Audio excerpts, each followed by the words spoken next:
ఏలూరు జిల్లా ద్వారకా తిరుమల చిన్న వెంకన్న దేవస్థానానికి చెందిన భూమి కబ్జా కోరలో చిక్కుంది.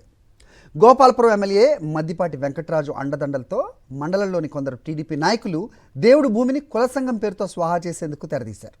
కొందరు టీడీపీ నేతలు ఈ ఏడాది ఏప్రిల్ నెలలో ఆ భూమికి సంబంధించిన ఆన్లైన్ రికార్డ్స్ను కమ్మవారి సేవా సంఘం ద్వారకా తిరుమల మండపం పేరును మార్పించారు. ఈ విషయం ఇప్పుడు బయటికి రావడంతో వివాదం రాజుకుంది. దేవుడు భూమి స్వాహా చేసిన టీడీపీ నేతలు వారికి సహకరిస్తున్న ఎమ్మెల్యే తీరుపై అటు స్థానికులు ఇటు భక్తులు కూడా మండిపడుతున్నారు. మాజీ హోంమంత్రి గోపాలపురం వైఎస్ఆర్సీపీ ఇన్ఛార్జ్ తానేటి వనిత వివాదాల్లో ఉన్న స్థలాన్ని పరిశీలించారు. రెవెన్యూ రికార్డ్స్లో జరిగిన మార్పులపై పూర్తిస్థాయి విచారణ జరిపి బాధ్యులపై చర్యలు తీసుకోవాలని డిమాండ్ చేశారు.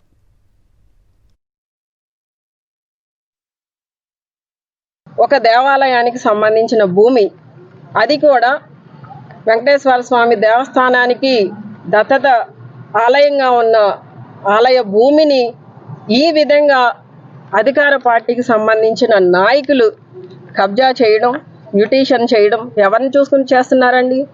అంటే అధికారాన్ని చూసుకుని, అధికారంలో ఉన్న వాళ్ళ ఎమ్మెల్యేలని, వాళ్ళ ఎంపీలని, మంత్రుల్ని చూసుకుని ఈ విధంగా కబ్జాలు చేస్తారు. అంటే 9 సంవత్సరాల క్రితమే రిజిస్టర్ అయిన కమ్మవారి సేవా సంఘానికి 59 సంవత్సరాల క్రితం ఎలా బహుమతిగా ఇచ్చారు అనేది పెద్ద క్వశ్చన్గా, అనుమానంగా ఇక్కడ ఉన్న స్థానికులు, పెద్దలు అందరూ కూడా, దేవస్థానంలో పనిచేస్తున్న వాళ్ళందరూ కూడా అనుమానాన్ని వ్యక్తం చేస్తున్నారు. దేవుడి భూమిని కూడా ఎక్కడ వదిలిపెట్టట్లేదు వీళ్ళు. స్వయంగా కూటమి ప్రభుత్వానికి, తెలుగుదేశం పార్టీకి సంబంధించిన వ్యక్తి ఈ విధంగా ఈ కబ్జాకి, ఈ మ్యూటేషన్కి పాల్పడ్డారన్న విషయం తేట తెల్లమవుతుంది.